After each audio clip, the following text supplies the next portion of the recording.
I pulled into my driveway after a 12-hour shift at the construction site, exhausted and looking forward to a hot shower. But instead of the quiet suburban street I'd left that morning, chaos greeted me. A massive moving truck blocked my garage, and strangers in work uniforms were hauling my furniture out the front door. My parents stood on the lawn directing traffic like they owned the place. Mom spotted me first, her face twisted with that familiar look of cold determination. "Stay away, Brown. We've decided you're giving your home to Marcus and his pregnant wife." The words hit me like a sledgehammer to the chest.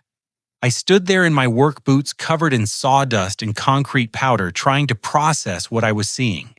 My leather couch, the one I'd saved up 6 months to buy, was being carried down my front steps by two burly men in matching blue uniforms. "What the hell is going on here?" I shouted, rushing toward the house. My mother, Patricia, stepped directly into my path, her perfectly styled gray hair catching the afternoon sunlight. She wore that smug expression I remembered from childhood, the one that appeared whenever she thought she'd outsmarted everyone around her. "Language, Brown," she said with mock concern. "We're doing what's best for the family. Marcus needs this house more than you do. His wife, Sarah, is 6 months pregnant, and they're cramped in that tiny apartment downtown."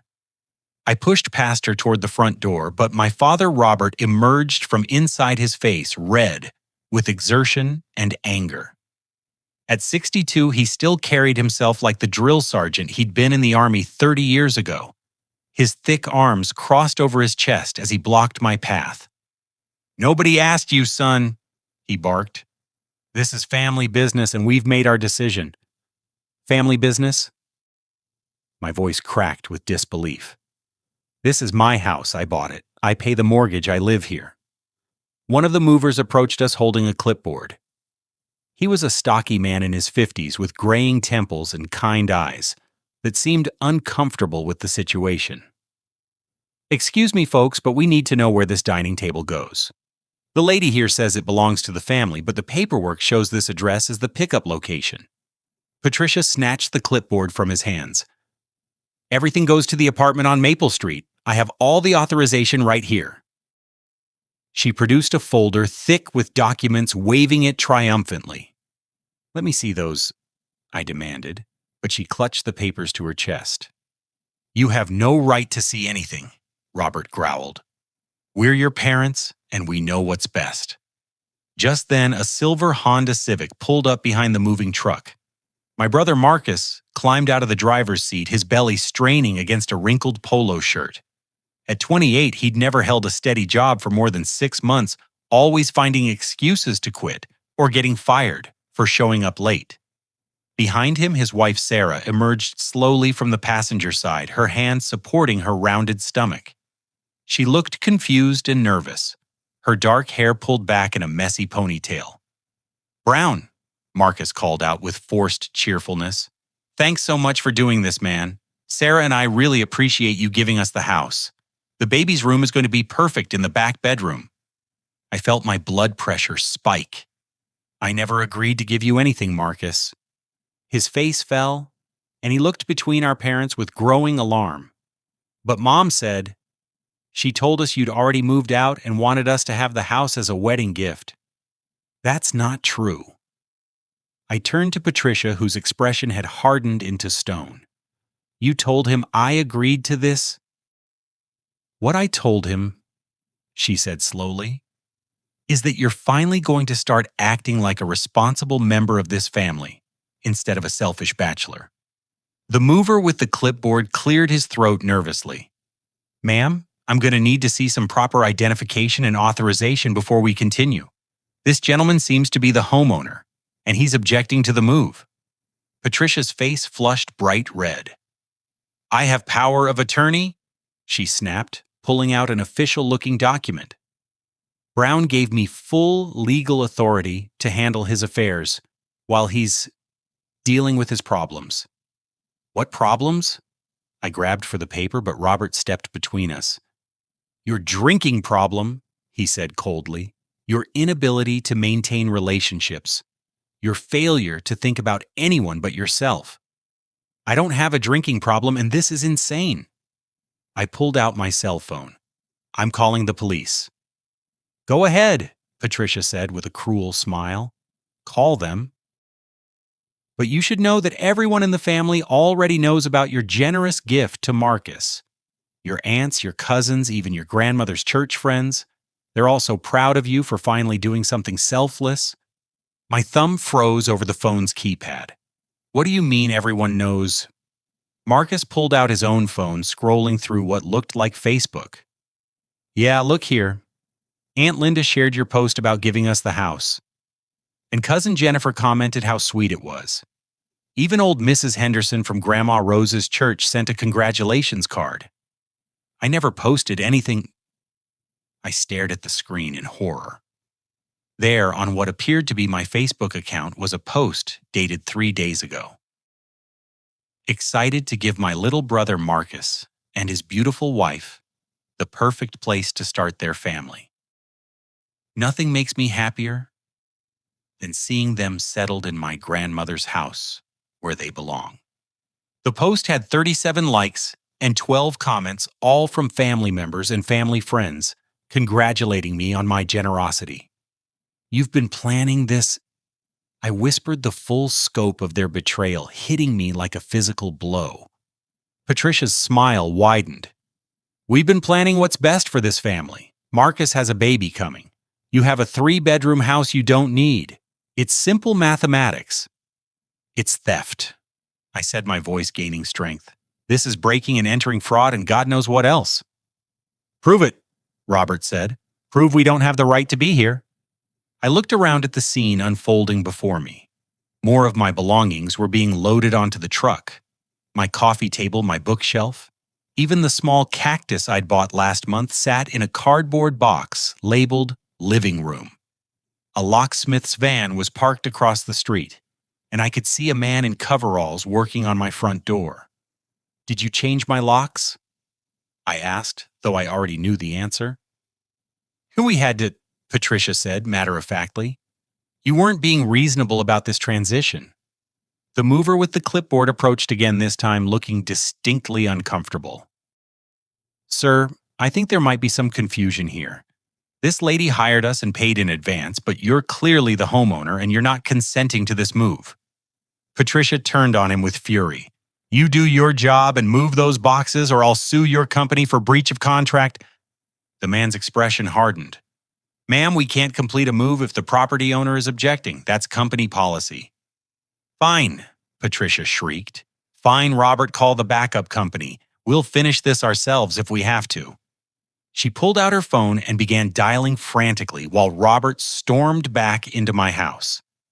I could hear him shouting at the movers inside, demanding they continue working. Sarah, who had been silent through this entire exchange, finally spoke up. Marcus, I don't understand.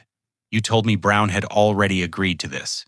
You said he was moving to Seattle for a new job. Marcus's face went pale. That's what Mom told me. She said Brown wanted us to have the house because he was starting over somewhere else. I'm not moving anywhere, I said. This is my home. I've lived here for 3 years, ever since Grandma Rose left it to me. Whack, Grandma Rose left it to the family, Patricia interrupted, ending her phone call. You just happened to be the one whose name ended up on the paperwork. Because she chose me. The words came out louder than I intended. She chose me because she knew exactly what kind of person you are, Mom. Patricia's face contorted with rage. How dare you speak to me that way? After everything we've done for you, all the sacrifices we've made, this is how you repay us. What sacrifices? I laughed bitterly. You've done nothing but criticize and manipulate me since I was old enough to think for myself. The locksmith finished his work and approached Patricia with a set of new keys. She paid him in cash and pocketed the keys without even glancing in my direction. There, she said with satisfaction. Now we can finish this properly. That's when I noticed something that made my stomach drop. In the box labeled personal items, I could see my high school yearbooks, my college diploma, and a framed photo of me with my late grandmother Rose. They weren't just taking my furniture. They were erasing my entire life from this house.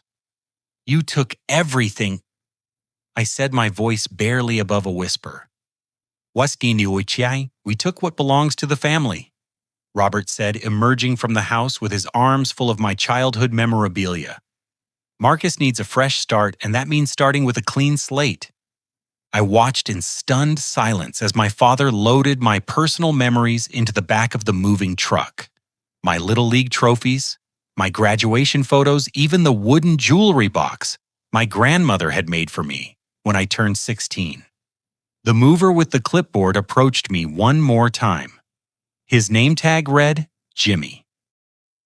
He spoke in a low voice, glancing nervously at my parents. Sir, I want you to know that this situation doesn't feel right to any of us. My crew's been doing this for 15 years, and we've never been part of something like this before. He slipped a business card into my hand. If you need any kind of witness or testimony about what happened here today, you call me. This isn't right, and we all know it.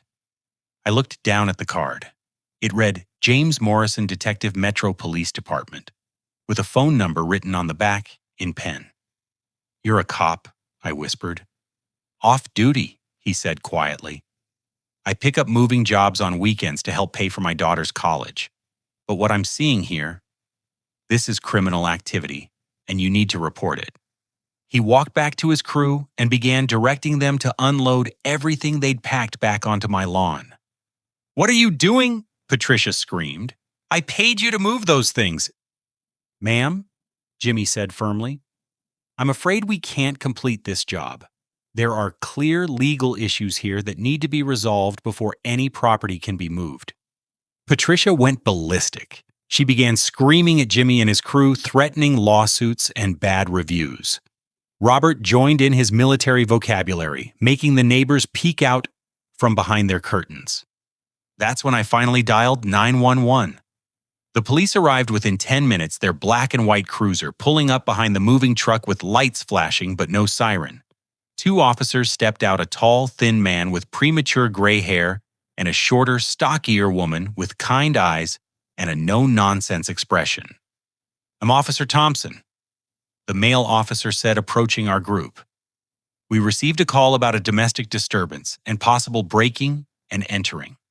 What seems to be the problem here? Before I could speak, Patricia rushed forward with her folder of documents.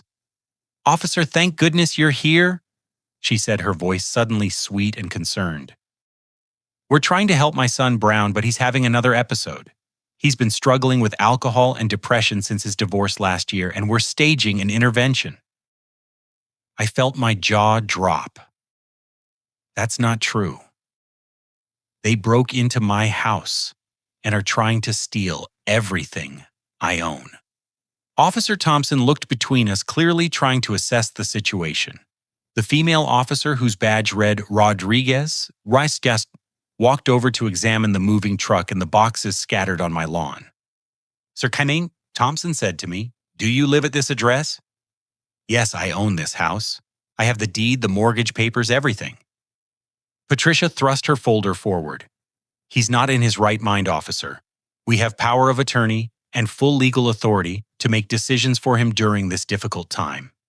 Thompson examined the documents Patricia handed him. His expression grew more serious as he read. These look official, he said slowly. Mr. Brown Mitchell. Mr. Mitchell, according to these papers, your parents have been granted emergency power of attorney due to concerns about your mental health and substance abuse issues. That's impossible. I never signed anything like that, and I don't have substance abuse issues. Officer Rodriguez returned from her examination of the truck. There's definitely a lot of personal property here, she said to Thompson. Furniture, personal effects, photographs. It looks like someone's entire household. Jimmy, the off-duty detective, had been standing quietly with his moving crew, but now he stepped forward. Officers, I'd like to speak with you privately if I could. Thompson looked at him questioningly. Jimmy pulled out his police identification. I'm Detective James Morrison with Metro PD. I was working this moving job on my day off, and I need to tell you that this situation isn't what it appears to be. The two patrol officers exchanged glances. Thompson nodded toward the side of the house, and the three officers stepped away for a quiet conversation. While they talked, Patricia continued her performance for anyone who would listen. Sarah looked increasingly uncomfortable holding her stomach and glancing nervously between Marcus and the chaos around us. "Marcus," she said quietly, "this doesn't feel right.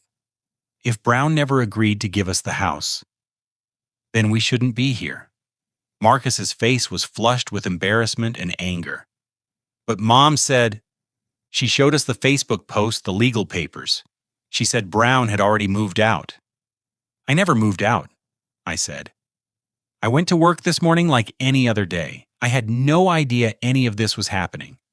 Robert stepped closer to me, his voice low and threatening. "You listen to me, boy. We're your family, and family takes care of family. Marcus needs this house more than you do." "Since when?" I shot back. "Marcus has never taken care of anything in his life. He can't hold a job, he's never paid his own bills. And now you want to give him my house?" "Your grandmother's house," Robert corrected. "And she would have wanted it to go to the grandchild who needs it most." "She left it to me specifically," I said. "Not to the family, to me, because she knew I'd take care of it and because she loved me." Patricia overheard this exchange and whirled around. Rose was a senile old woman who didn't know what she was doing when she wrote that will. We should have contested it 3 years ago. The officers finished their huddle and returned to us. Thompson's demeanor had completely changed. He looked stern and official, now his hand resting on his handcuffs. "Mrs. Mitchell," he said to Patricia, "I'm going to need you to explain where you obtained these power of attorney documents." "From our family lawyer," she said quickly. "Brown signed them during one of his better moments." "And when was that?" Patricia hesitated. "Last month, or maybe 6 weeks ago." Time gets fuzzy when you're dealing with this kind of crisis. Rodriguez had been quietly observing the conversation, but now she spoke up. "Sir," she said to me, "do you remember signing any legal documents giving your parents authority over your affairs?" "Absolutely not. I would never sign anything like that." "Ma'am," Thompson said to Patricia, "these documents look suspicious.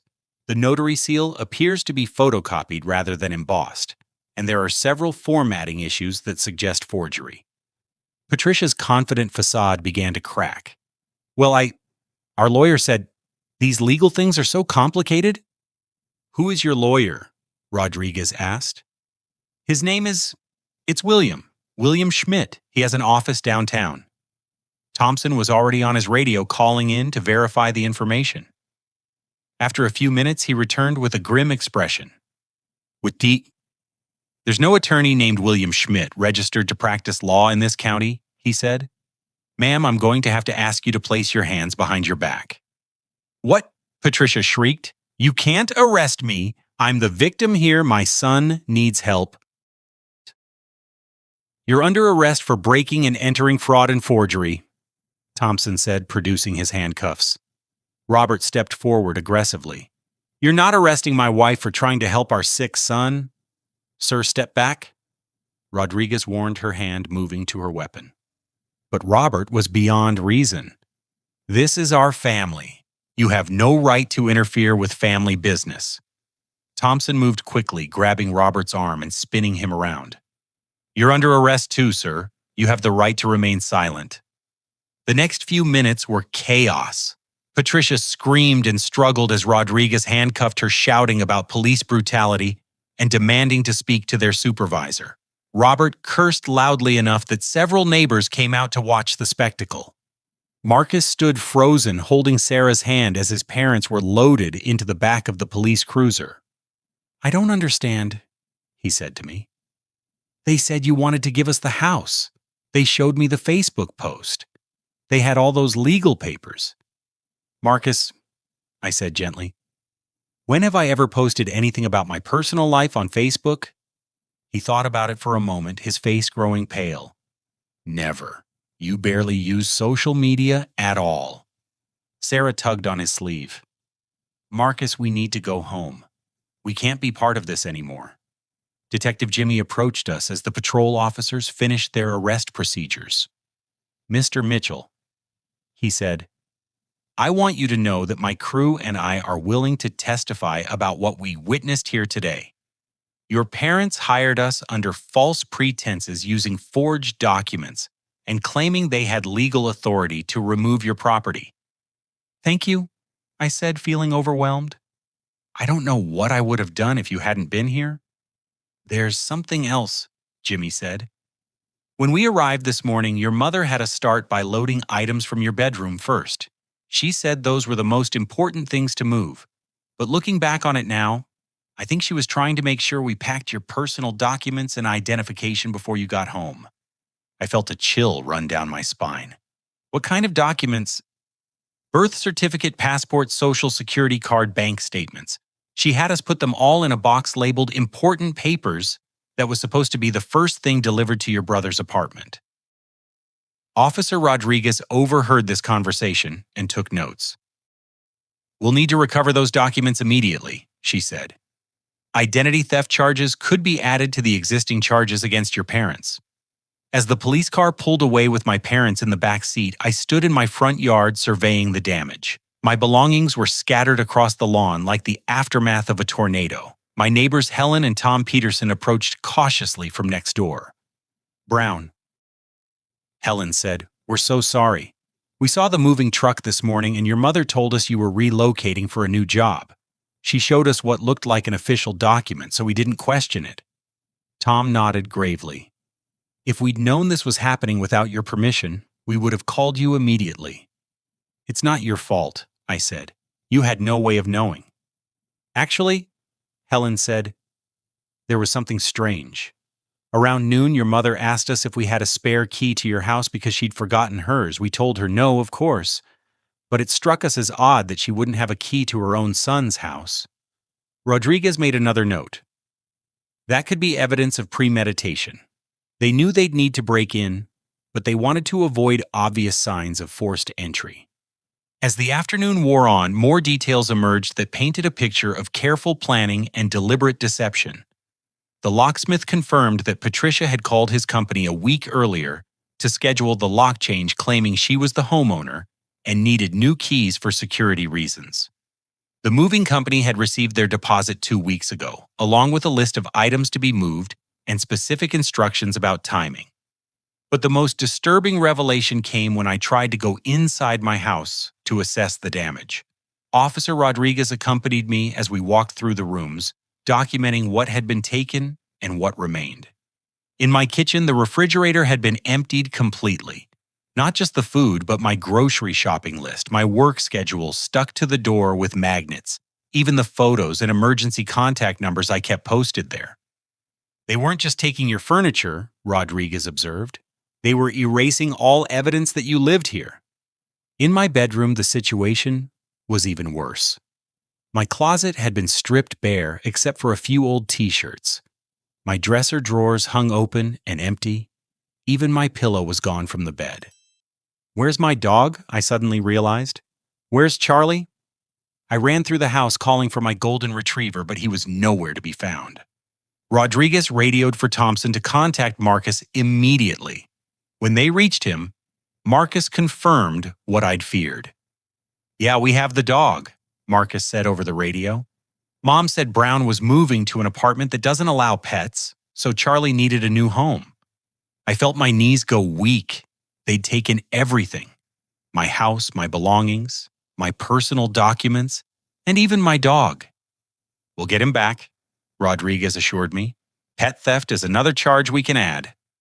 As evening approached and the crime scene tape came down, Detective Jimmy and his crew helped me move my scattered belongings back into the house. Most of my furniture was undamaged, though some boxes had been opened and rifled through. Mr. Mitchell, Jimmy said as his crew packed up their truck. I've been a cop for 20 years, and I've seen a lot of family disputes. But what happened here today? This wasn't a dispute. This was a calculated crime, and your parents had been planning it for a long time. he handed me his business card again. I'm going to be following up on this case personally. Something tells me we're going to find out that this goes deeper than just one day of illegal moving. As I watched the moving truck drive away, I realized that Jimmy was probably right. This wasn't a spontaneous decision by my parents. This was the result of months of planning, manipulation, and preparation. And I had a horrible feeling that the forged power of attorney documents and the fake Facebook posts were just the beginning. The next morning, I sat in the lobby of the police station waiting to give my full statement to Detective Jimmy Morrison.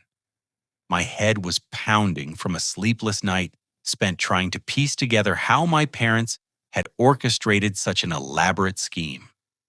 The replacement locks had been installed the night before, and I'd triple-checked every window and door before finally falling asleep on my couch around 3 in the morning.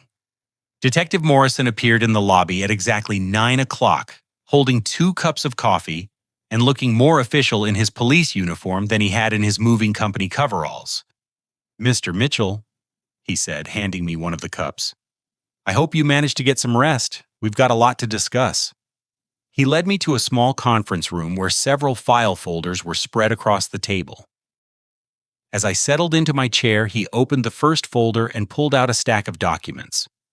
"I spent most of yesterday evening and this morning digging into your parents' activities," he said. "What we found is extensive." Extensive how? Let's start with the financial aspect. He slid a bank statement across the table. "Do you recognize this account number?" I studied the paper, my heart sinking, as I read my own social security number at the top. "This isn't my bank account," I said. "I bank with First National Not Community Trust. Your parents opened this account 3 months ago using your personal information. They've been depositing money into it and making withdrawals regularly." I stared at the statement in disbelief. There were deposits ranging from $500 to $2,000, always followed by immediate withdrawals. The account showed a pattern of money coming in and going right back out. "Where did this money come from?" Detective Morrison opened another folder. "That's where it gets interesting. Your Aunt Linda reported that she loaned your mother $15,000 6 weeks ago for what she was told was your new business venture. Your cousin Michael gave them $3,000 for emergency medical expenses you supposedly had. Your Uncle Frank contributed $2,500 for legal fees related to your divorce. But I've been divorced for over a year and it was completely amicable. There were no legal fees." Your family didn't know that. Your mother told them you were involved in a bitter custody battle over assets with your ex-wife. I felt sick to my stomach. How many people did they lie to? Morrison flipped through several pages of handwritten notes. "We've identified at least 8 family members who gave your parents money over the past 3 months. The total amount is somewhere around $37,000. $37,000? I couldn't wrap my head around the number. "There's more. Your mother also borrowed money from 3 different members of her church congregation. She told them you were starting a non-profit organization to help homeless veterans and needed seed money to get it off the ground." I buried my face in my hands. This is insane. Why would they do this? We're still piecing that together, but it looks like your parents are in serious financial trouble. They owe significant amounts on multiple credit cards they're behind on their mortgage, and your father's pension isn't covering their expenses. Before Morrison could continue, there was a knock on the conference room door. A young officer poked his head in. "Detective, sorry to interrupt, but there's a woman here who says she needs to speak with Mr. Mitchell urgently. She says she's his ex-wife." I looked up in surprise. "Jessica, what is she doing here?" "Should I send her in?" the officer asked. Morrison nodded, and a few minutes later, Jessica walked into the room looking agitated and confused. She was dressed professionally in a navy blue suit, her blonde hair pulled back in a tight bun. We'd remained on friendly terms since our divorce, but I hadn't spoken to her in months. "Brown," she said, sitting down across from me, "I need to know what's going on. Your mother called me last night, hysterical. claiming you were having some kind of mental breakdown and that the police had arrested her for trying to help you. She called you. She's been calling me for months, Jessica said. At first, I thought it was sweet that she wanted to stay in touch after the divorce. But the questions she was asking, Brown, she wanted to know everything about your daily routine, your work schedule, your finances. Detective Morrison leaned forward with interest. What kind of questions specifically? Jessica pulled out her phone and scrolled through her call log. She wanted to know what time you left for work, what time you got home, whether you dated anyone regularly, how much money you made at your job. She said she was worried about you living alone and wanted to make sure you were taking care of yourself. When did these calls start? Morrison asked. Maybe 4 months ago. At first, it was just once a week. Then it became 2 or 3 times a week. Last month, she was calling almost daily. I felt a chill of realization.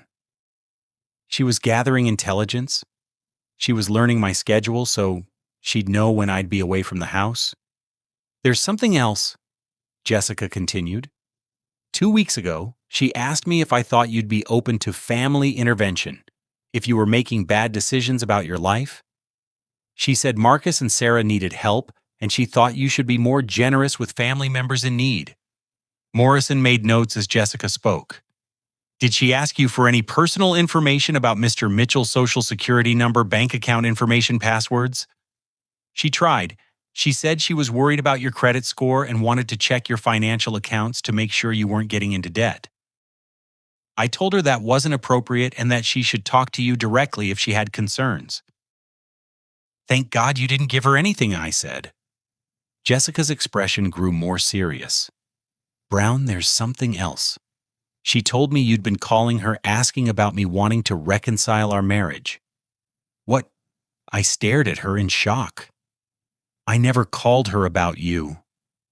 I never said anything about wanting to get back together. I know that now, but at the time it was confusing. She said you were going through a difficult period and that you'd expressed regret about our divorce. She wanted to know if I'd be open to having a conversation with you about possibly trying again. Morrison looked up from his notes. When was this conversation? 3 weeks ago.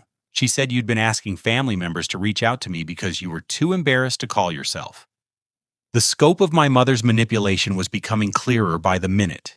She hadn't just been planning to steal my house, she'd been systematically gathering information about my life and using it to create elaborate lies that served her purposes. Jessica, I said, did she ever mention anything about me moving to Seattle? Yes, she said you'd gotten a job offer there and were planning to relocate. She seemed really excited about it. Said it would be a fresh start for you. Morrison closed his notebook and looked at both of us. I think we need to expand this investigation. Mrs. Mitchell wasn't just committing fraud against her son. She was running a complex con game involving multiple victims. His phone rang, and he stepped out of the room to take the call. Jessica and I sat in uncomfortable silence for a few minutes. Brown us?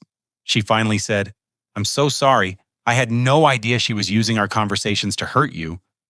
It's not your fault. You were just being kind to someone you thought was a concerned mother. Is there anything I can do to help? Do you need me to testify about the phone calls? I think so. Detective Morrison seems to think this case is bigger than I realized. Morrison returned to the room with a grim expression. That was the district attorney's office. They want to meet with you this afternoon, Mr. Mitchell. It seems your parents' arrest yesterday has opened up a much larger investigation. What kind of investigation?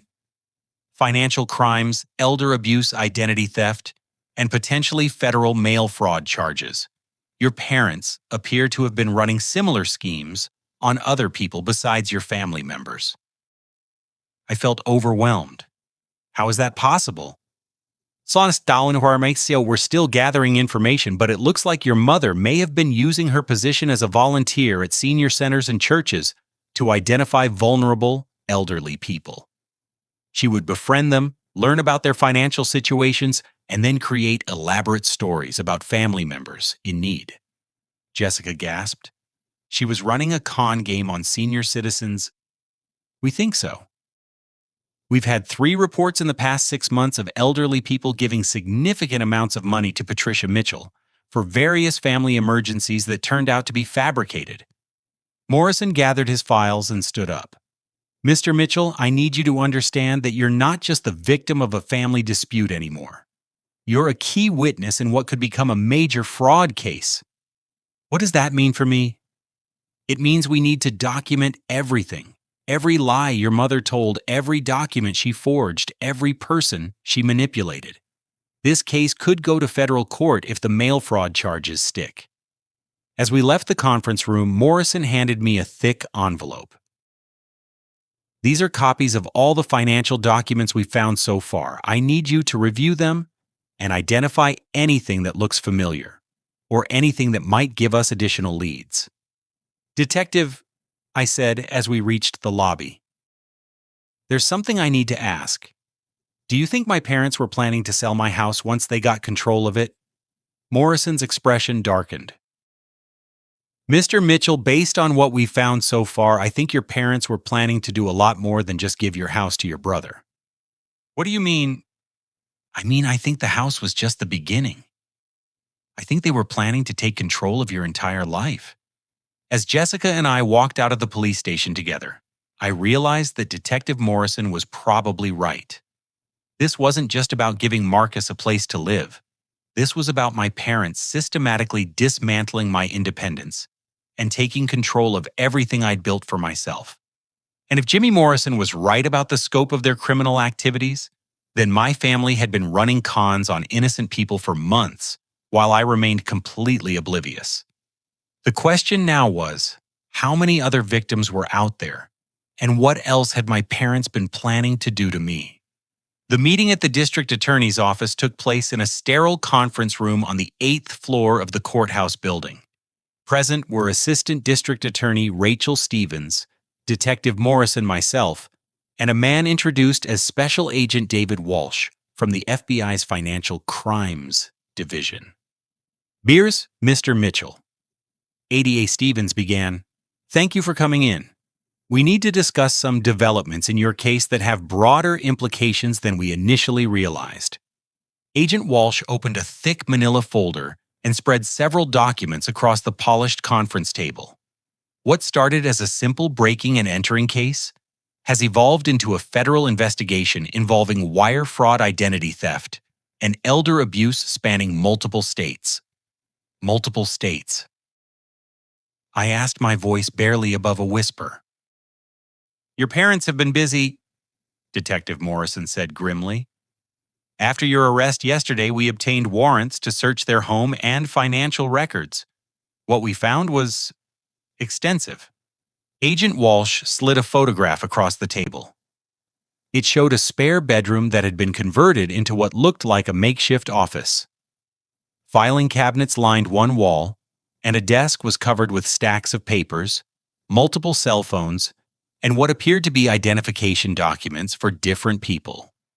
"This was your parents' home office," Walsh explained.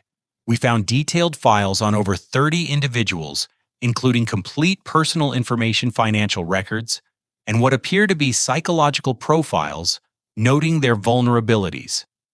I stared at the photo in disbelief. Psychological profiles? ADA Stevens pulled out a handwritten document. "Your mother kept detailed notes on each person she targeted. For example, here's her file on your Aunt Linda." She began reading.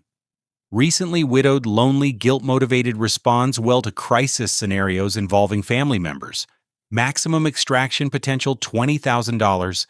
Best approach, medical emergency or legal crisis requiring immediate funds." I felt nauseated. She was treating my own family like marks in a con game. "It gets worse," Detective Morrison said. He produced another file. "We found similar profiles on 12 elderly church members, 6 residents of the Sunset Manor Assisted Living Facility, where your mother volunteered, and several of your neighbors." Agent Walsh leaned forward. "Mr. Mitchell, we believe your parents have been running this operation for at least 18 months. The total amount of money they've fraudulently obtained is estimated at over $200,000. $200,000 Maori," I could barely process the number.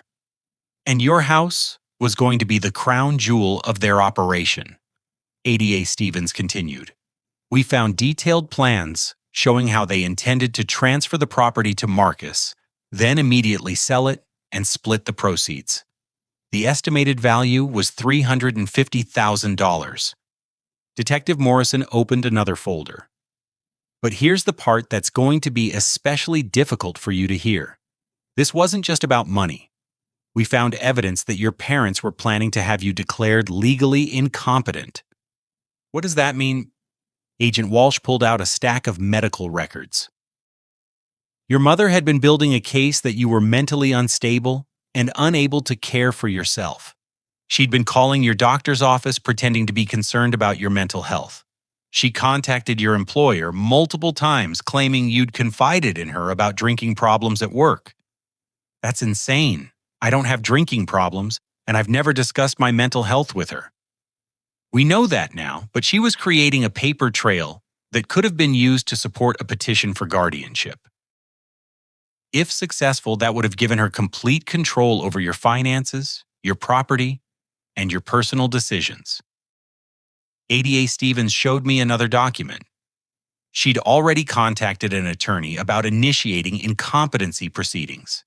The plan was to use the guardianship to sell your house for your own good and have you moved to a facility where she could control your access to money and outside communication. I felt like I was going to be sick. She was going to have me committed. It appears so, Detective Morrison said softly.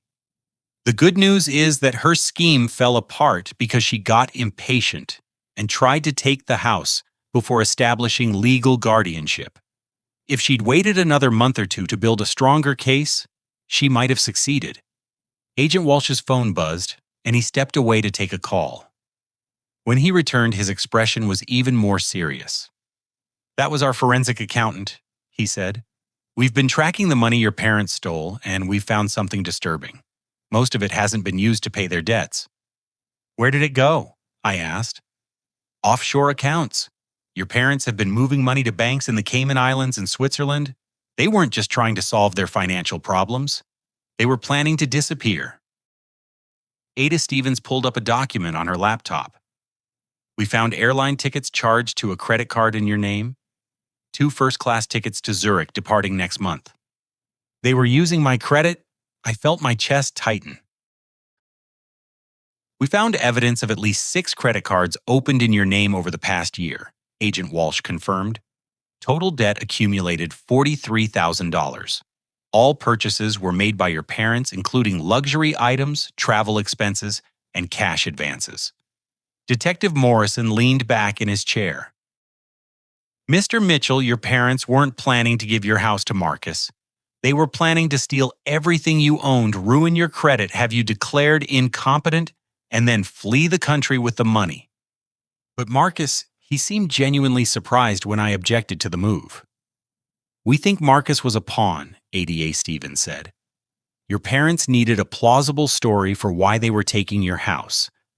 Having him and Sarah move in provided cover for their real plan. What was their real plan? Agent Walsh consulted his notes. Based on the documents we found, here's what we think was supposed to happen. Marcus moves into your house this week. Next week, your mother files for emergency guardianship citing your mental health crisis and dangerous living situation. The court grants temporary guardianship. Your mother immediately sells the house, claiming the proceeds are needed for your care.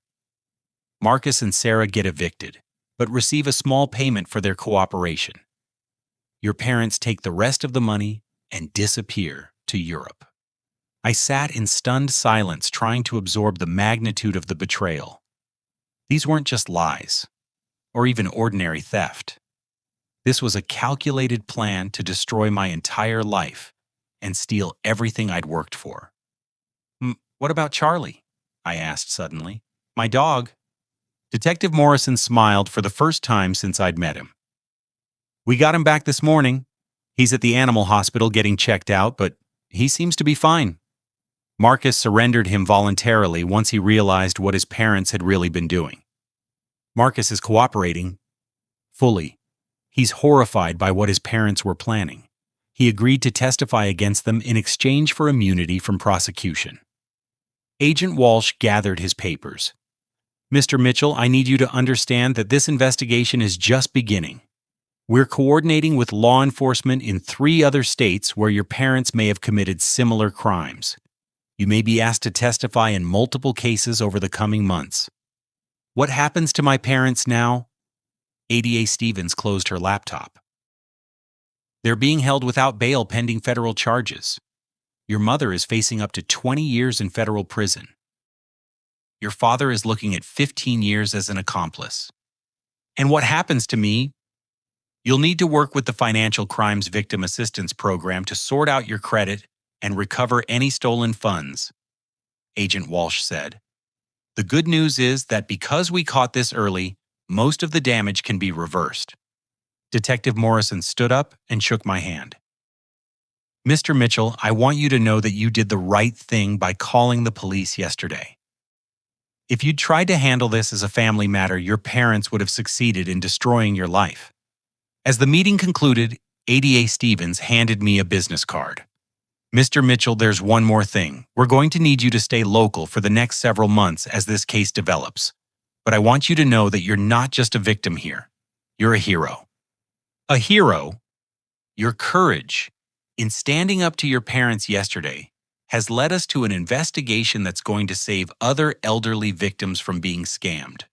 The people your parents were targeting at churches and senior centers, many of them would have lost their life savings if we hadn't stopped this operation. As I left the courthouse, I realized that the worst day of my life had somehow turned into something that might help protect other people from predators, like my parents. But I also realized that the family I thought I knew had never really existed at all. 2 weeks after my parents' arrest, I sat in my lawyer's office reviewing a stack of documents that detailed the full extent of the damage they'd caused. Michael Stevens was a sharp-dressed man in his 40s who specialized in financial crimes and victim recovery. His office walls were covered with law degrees and certificates, but what impressed me most was the genuine anger he displayed when reviewing my case. Brown. I've been practicing law for 16 years, and I've never seen a case of family financial abuse this extensive, Brian, he said, flipping through page after page of fraudulent credit applications. Your parents didn't just steal from you. They systematically destroyed your financial identity. How bad is it really? I asked, though I wasn't sure I wanted to know the answer. Oh, 6 credit cards totaling $43,000 in debt. A small business loan for $18,000 that they took out, claiming you were starting a landscaping company. They used your social security number to open utility accounts in 3 different cities, and they filed tax returns in your name for the past 2 years that significantly understated your income. Tax returns? That's actually the worst part. By underreporting your income, they made it look like you were hiding money from the IRS. If we hadn't caught this, you could have faced federal tax evasion charges. Michael pulled out another folder. But here's where it gets interesting. My investigator found something that even the FBI missed initially. He handed me a bank statement for an account I'd never seen before. Your mother opened this account 18 months ago using your information. It's been receiving regular deposits from something called Sacred Heart Senior Services. What's Sacred Heart Senior Services? It's a nonprofit organization that provides financial assistance to elderly people in need. Your mother was receiving grant money intended for senior citizens by claiming that she was caring for an elderly disabled son. I stared at the statement in disbelief. She was getting disability payments for me. Not exactly disability payments, but close enough.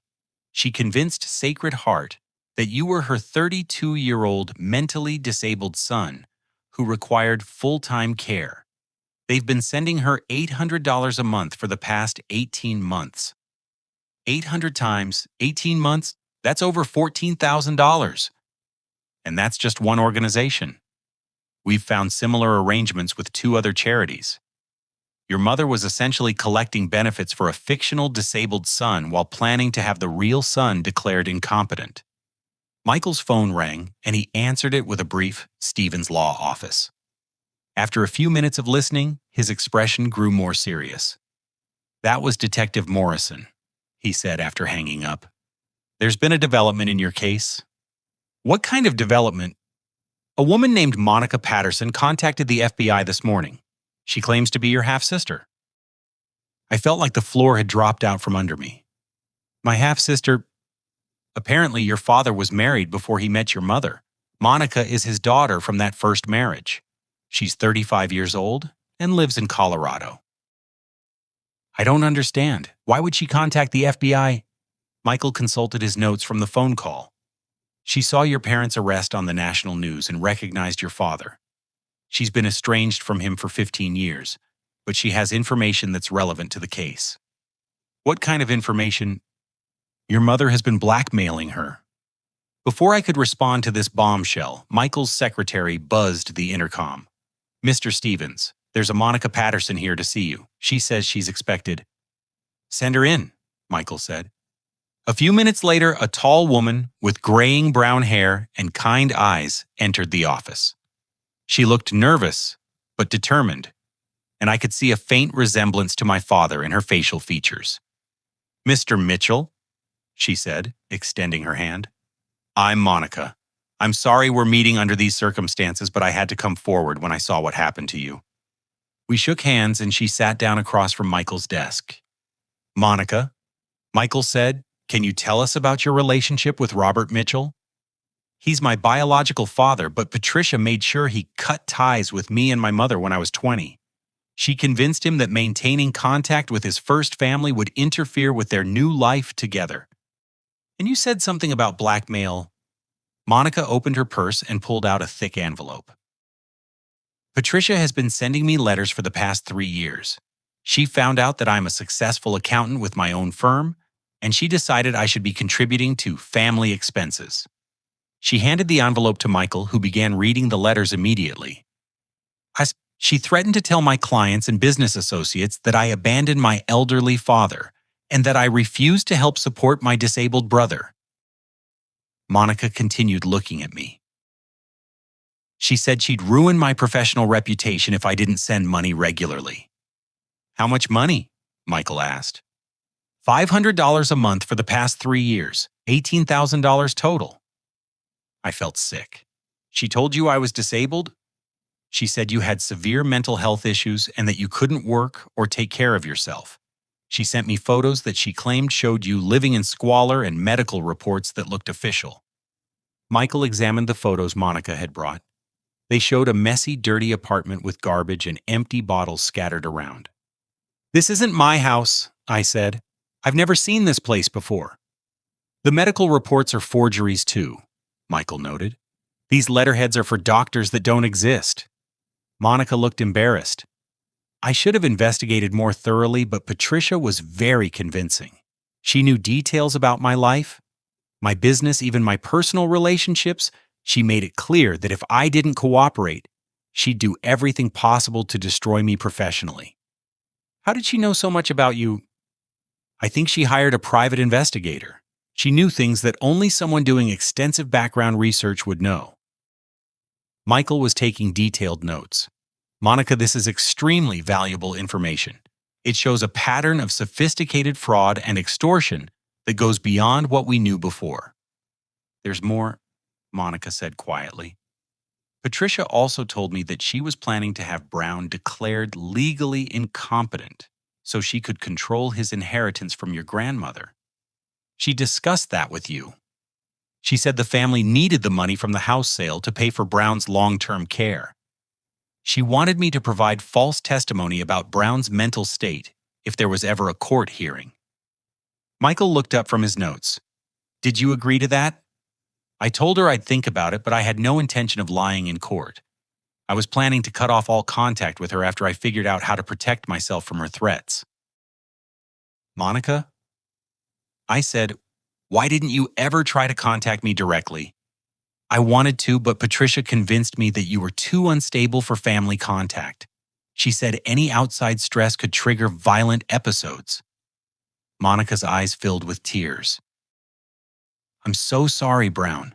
I should have known something was wrong when she wouldn't give me your phone number or address. Michael leaned back in his chair. This changes everything.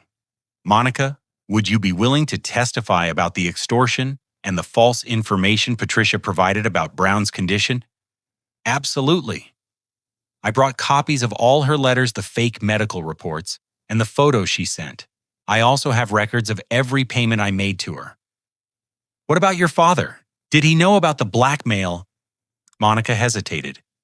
I think he knew Patricia was getting money from me, but I don't think he knew the full extent of her lies.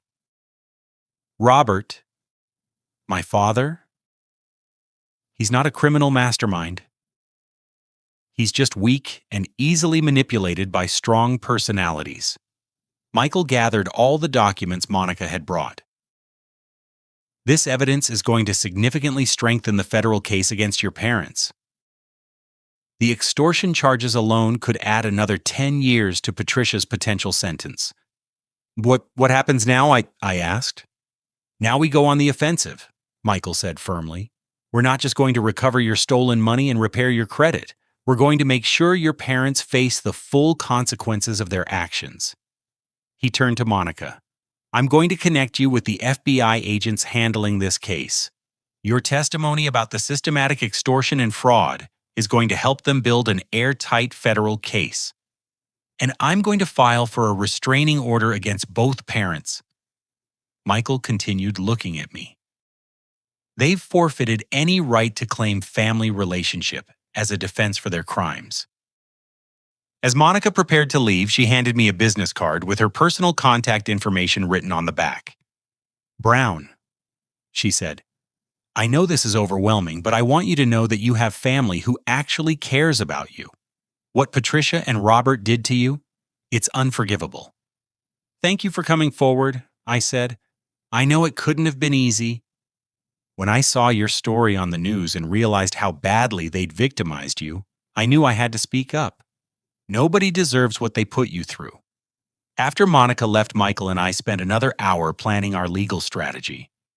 Brown, I want you to understand that we're not just seeking justice anymore. We're seeking complete financial and legal vindication. By the time we're done, your parents will have paid back every penny they stole, plus damages, plus attorney fees. Is that realistic? With Monica's testimony and the evidence she provided, absolutely. Your parents are facing federal RICO charges now. RICO. Racketeering charges. The systematic fraud, extortion, and identity theft across multiple states qualifies as organized criminal activity. If convicted, they'll not only face prison time, but all their assets will be seized to pay restitution to their victims. As I left Michael's office that afternoon, I realized that the fight against my parents had evolved beyond personal vindication. With Monica's help, we were building a case that would ensure they could never victimize anyone else ever again. And for the first time since this nightmare began, I felt like I was going to win. 3 months after my parents' initial arrest, I stood outside the federal courthouse watching news vans set up for what had become known as the Mitchell family fraud trial.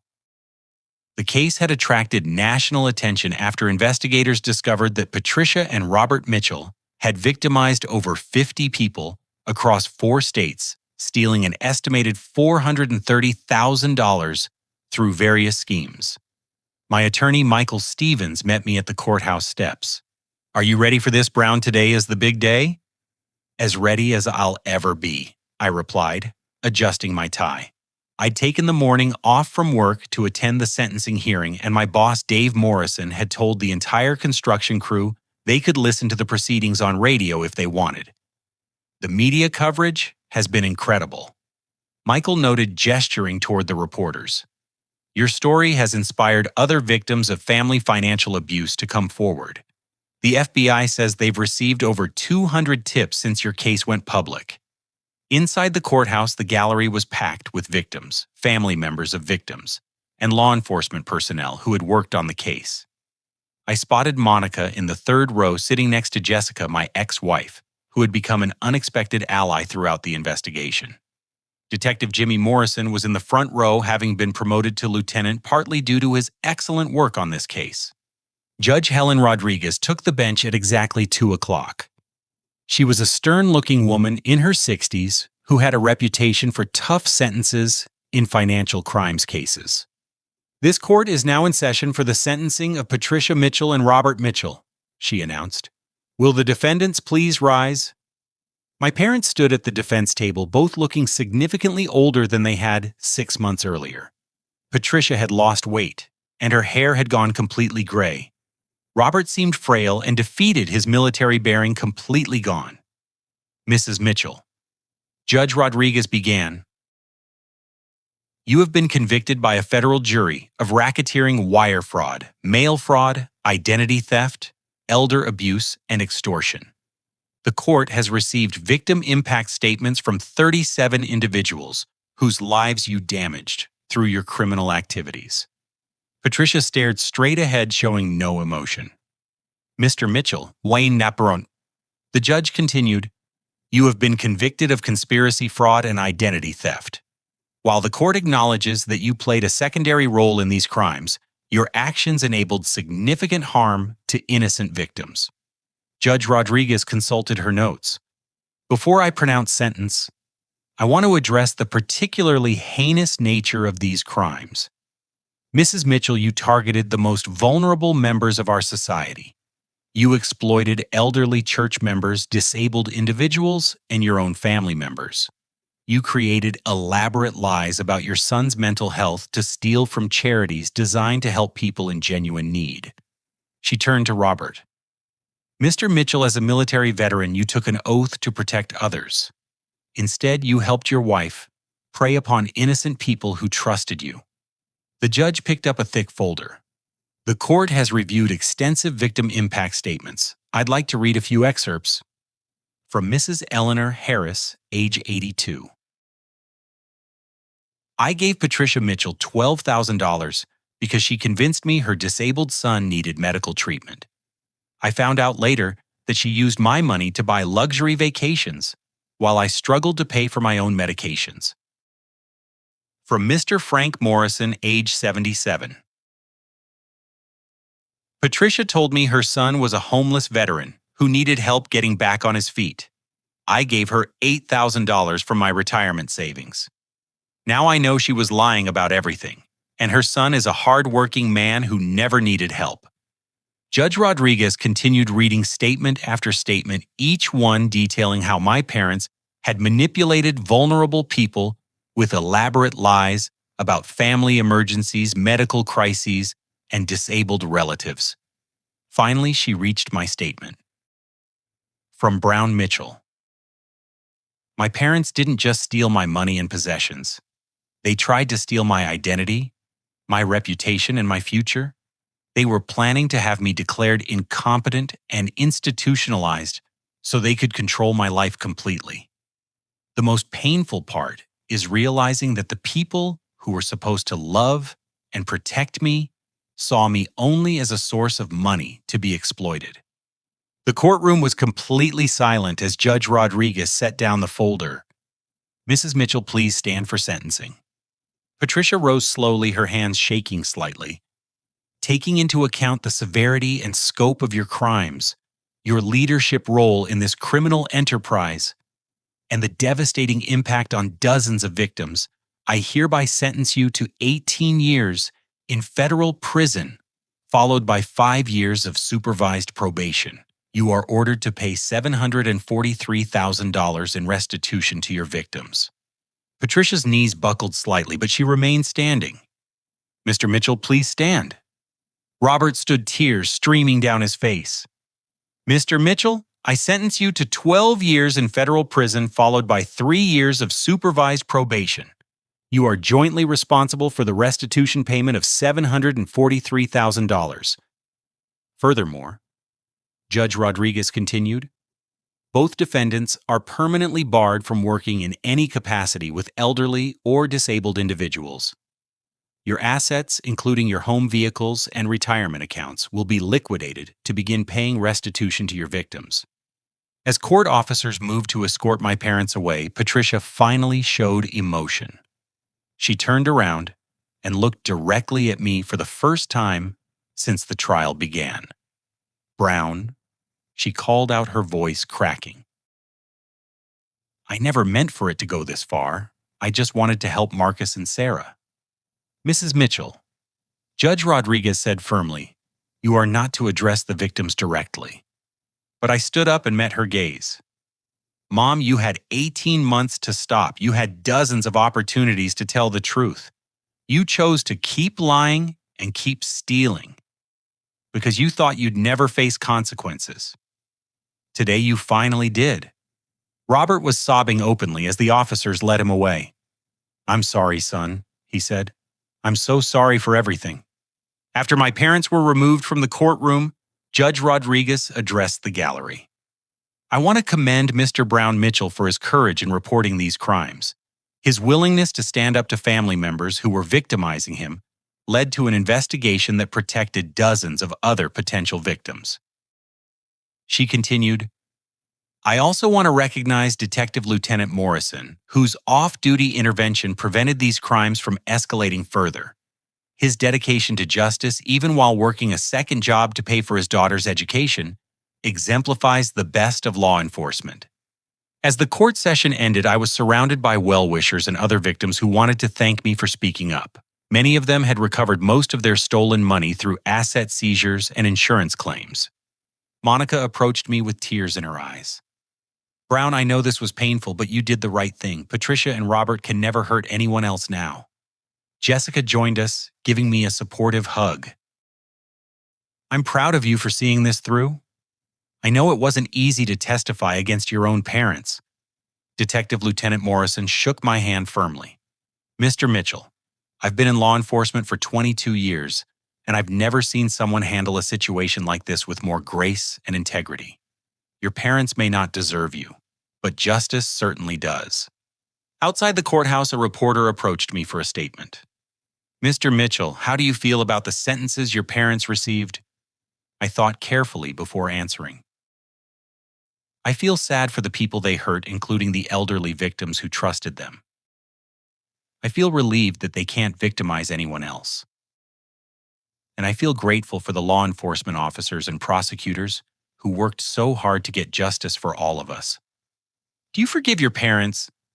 "Ari, I forgive the parents I thought I had when I was growing up, but I can't forgive the criminals they chose to become as adults. They made their choices, and now they have to live with the consequences." As I walked away from the courthouse, Michael Stevens caught up with me. "Brown, there's one more piece of good news. The IRS finished their investigation into the fraudulent tax returns your mother filed.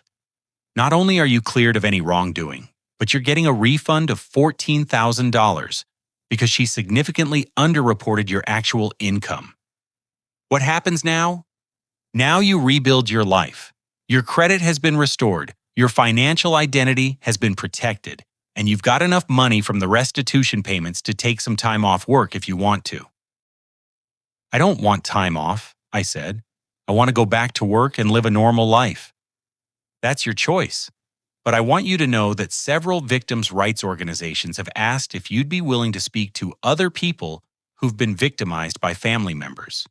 Your story could help a lot of people." As I drove home from the courthouse, I thought about everything that had happened over the past 6 months. I'd lost the parents I thought I loved, but I'd gained a half-sister I never knew existed. I'd discovered that some family members could be trusted and others couldn't. Most importantly, I'd learned that I was stronger than I'd ever imagined. When I pulled into my driveway, Charlie was waiting for me on the front porch, his tail wagging enthusiastically. The house looked exactly as it should like. A home that belonged to me, protected by locks that only I controlled, filled with possessions that I'd earned through honest work.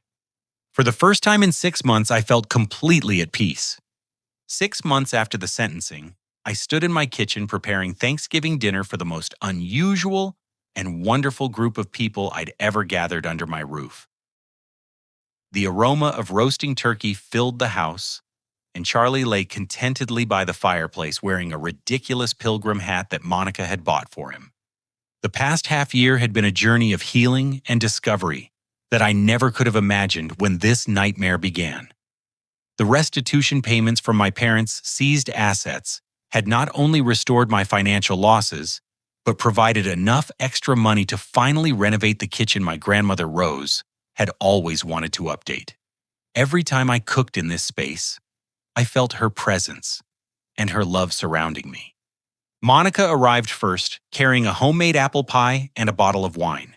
She'd become the sister I'd never known I needed, and we'd developed a relationship built on shared experiences and genuine affection. She'd moved her accounting practice closer to my city after realizing that she wanted to be part of a real family for the first time in decades. "Brown, this place looks amazing," she said, admiring the new granite countertops and updated appliances. "Grandma Rose would be so proud of what you've done with her house." "Our grandmother?" I corrected gently. "She's your grandmother too, and I think she would have loved you." Detective Lieutenant Morrison arrived next with his wife Carol and their daughter Emma, who was now a sophomore at the state university. Jimmy had become not just a professional contact, but a genuine friend, and his family had essentially adopted me into their circle. "Smells incredible in here," Carol said, setting down a casserole dish of green bean almondine. "Jimmy's been talking all week about your famous stuffing recipe." Emma, a bright 19-year-old studying criminal justice, was working on a research paper about family financial abuse for her coursework. "Mr. Mitchell, I hope you don't mind me asking, but has speaking to other victims been as healing as you expected?" Over the past 3 months, I'd begun volunteering with a nonprofit organization that helped people recover from financial abuse by family members. Once a week, I facilitated support groups where people shared their stories and worked through the complex emotions of being betrayed by people they'd trusted and loved. "It's been more healing than I imagined," I told Emma. "Helping other people realize they're not alone and that recovery is possible has helped me process my own experience." Jessica arrived with her new boyfriend Paul, a high school teacher who specialized in working with at-risk students. She and I had maintained our friendship throughout the legal proceedings, and she'd become one of my most trusted confidants during the darkest moments. "Brown, you clean up pretty well," she said, hugging me warmly. "This domestic goddess thing looks good on you." Paul shook my hand firmly. "Jessica's told me so much about what you went through. I work with kids from difficult family situations, and your story has actually helped me understand how to better support my students." The doorbell rang again, and I opened it to find Sarah standing on my porch, holding the hand of a beautiful 2-year-old girl with dark curls and bright green eyes. "Brown, I'd like you to meet Grace," Sarah said with a nervous smile. "Grace, this is your Uncle Brown." Sarah had divorced Marcus 6 months earlier, shortly after the trial concluded. She discovered that his involvement in the scheme went deeper than anyone had initially realized, and she decided she couldn't build a life with someone who'd been willing to participate in stealing from his own brother. "She's beautiful, Sarah," I said, crouching down to Grace's level. "Would you like to meet my dog, Charlie? He loves little girls." Grace's face lit up when she saw Charlie, who immediately began his gentle routine of charming children with his patient demeanor and soft, golden fur. Sarah and I had spent considerable time rebuilding our relationship. Initially, I'd been angry with her for believing Marcus's lies, but I eventually realized she'd been as much a victim of my parents' manipulation as anyone else. She'd moved back to her hometown after the divorce, but we'd maintained regular contact, and I'd become genuinely fond of little Grace. The final guest to arrive was Amanda, a therapist who specialized in family trauma and financial abuse. I'd met her through my volunteer work, and our professional relationship had gradually evolved into something deeper and more personal. She was intelligent, compassionate, and understood the complex emotional landscape of recovering from family betrayal in a way that few people could. Sorry I'm late," she said, kissing me softly. My last client session ran over, but I couldn't leave someone in crisis. That's one of the things I love about you, I said, helping her out of her coat. You never give up on people even when they're at their worst. As we all gathered around the dining room table, I looked at the faces surrounding me and felt overwhelmed with gratitude. This group represented a chosen family built on respect, honesty, and genuine care for one another. It was everything my biological family had never been. Before we eat, I said, standing up with my glass of wine, I want to say something. The table grew quiet, and Charlie settled down beside my chair. A year ago, I thought I understood what family meant. I thought it was about blood relationships and inherited obligations. I thought love meant accepting toxic behavior because people were related to you. I paused, looking around the table. This year taught me that real family is about choosing to care for people who care for you. It's about trust that's earned, not demanded. It's about people who want to see you succeed, not people who want to control or exploit you. Monica raised her glass. To chosen family. To second chances, Jessica added. To people who do the right thing even when it's difficult, Jimmy contributed. To healing and recovery, Amanda said. To Uncle Brown, little Grace announced, making everyone laugh. As we began passing dishes around the table, Jessica asked the question I'd been expecting. Brown, do you ever think about Patricia and Robert? Do you wonder how they're doing in prison? I'd been asked this question many times over the past year in interviews, in therapy, and in my support groups. I think about them sometimes, I said honestly. I think about the parents I believed they were when I was growing up, and I mourn the loss of that relationship. But I don't miss the criminals they became as adults. Have they tried to contact you? Amanda asked. Patricia writes letters occasionally. They go straight into a box that I keep in the garage. Maybe someday I'll be ready to read them, but not yet. What about Robert? Monica asked quietly. Robert was her biological father, and she struggled with more complex feelings about him than I did. Dad's letters are different. They're full of genuine remorse and apologies. I've read a few of them, and I believe he's sincere about wanting to make amends. But sincerity doesn't erase the damage he helped Patricia cause. Monica nodded. I've been thinking about visiting him in prison, but I'm not sure I'm ready for that conversation. There's no timeline for forgiveness, Amanda said gently. You heal at your own pace and make decisions about reconciliation when and if you're ready.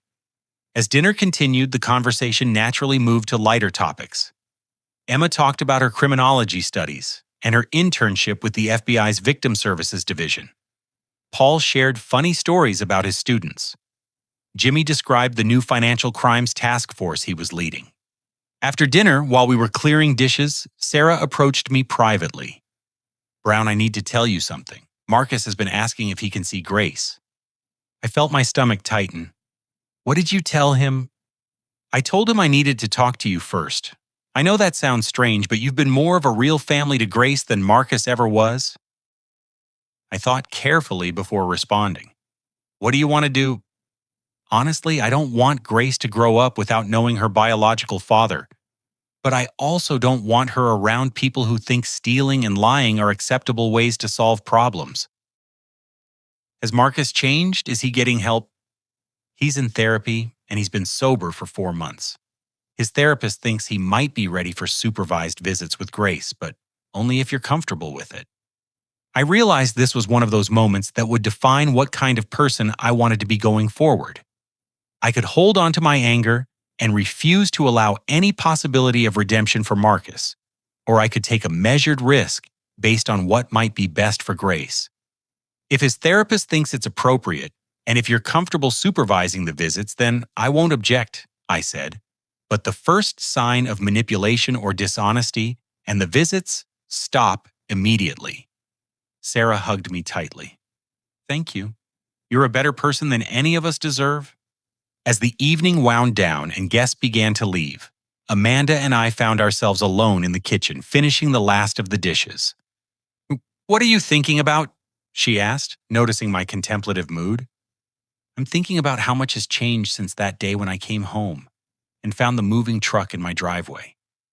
I was so angry and hurt and confused. I felt like my whole world was falling apart. And now I realize it wasn't falling apart. It was just making room for something better. Amanda dried her hands and turned to face me. Brown, can I tell you something professional that might sound personal? Always. In my practice, I work with a lot of people who've been traumatized by family members. Most of them spend years trying to fix relationships that can't be fixed, or they cut off all family contact and remain isolated and bitter. What makes the difference? People like you. People who can distinguish between the family they were born into and the family they choose to create. People who can forgive without enabling, who can set boundaries without building walls. She stepped closer. What you've built here, this group of people who genuinely care about each other, this is what healthy family looks like. That night after Amanda had gone home and the house was quiet, I sat in my living room with Charlie's head in my lap, reflecting on the journey that had brought me to this point. I thought about my grandmother Rose, who had somehow known that her house would become a sanctuary for genuine love and honesty, rather than manipulation and control. I thought about Jimmy Morrison, whose integrity and courage had saved me from my parents' scheme. I thought about Monica, the sister I'd gained in the midst of losing everything else. Most importantly, I thought about the lesson that had emerged from this painful experience, that family isn't defined by genetics or legal relationships, but by the choice to consistently show up for each other with love, honesty, and respect. My parents had tried to steal my house, my money, my identity, and my future. But in the end, they'd given me something much more valuable: the knowledge that I was strong enough to protect myself and wise enough to recognize real love when I found it. As I locked up the house for the night, I realized that this home had become exactly what my grandmother had intended: a place where people who truly cared about each other could gather in safety and joy. The next morning, as I prepared to return to work after the holiday weekend, I received a text message from a number I didn't recognize. Mr. Mitchell, my name is David Chen, and I saw your story on the news. My brother has been stealing money from our elderly mother, and I don't know what to do. Could you help me understand how to report this? I know you help other families in situations like this. I smiled and typed back, David, I'd be happy to help. Can you call me this afternoon? You're not alone in this situation, and there are people who can help you protect your mother. As I sent the message, I realized that my parents' betrayal had ultimately led me to a life purpose I never could have imagined. Their crimes had introduced me to a community of survivors who supported each other through healing and recovery. They'd tried to destroy me, but instead, they'd helped me discover who I really was. Someone strong enough to stand up to injustice, compassionate enough to help other victims, and wise enough to build a life based on genuine love rather than inherited obligation. Walking out to my truck for another day of honest work with Charlie trotting beside me, and the morning sun warming my face, I felt deeply grateful for the strange journey that had brought me to this place of peace and purpose. My grandmother's house stood behind me, solid and welcoming, ready to shelter the family I'd chosen and the life I'd built. For the first time in my adult life, I felt completely at home. Now I want to hear from you. Have you ever had to choose between loyalty to family and protecting yourself from harmful behavior? How do you know when it's time to set boundaries with people you love, even when they're family members? Share your thoughts in the comments below. Your story might help someone else who's struggling with a similar situation. If this story resonated with you, please give it a like and subscribe for more real-life stories about overcoming difficult family situations. And please share this with anyone who might benefit from knowing they're not alone in dealing with family financial abuse or manipulation. Thank you for listening to my story. And remember, you deserve to be surrounded by people who genuinely want what's best for you. Sometimes the family you choose is more important than the family you're born into, and that's perfectly okay. Until next time, take care of yourselves and the people who truly care about you.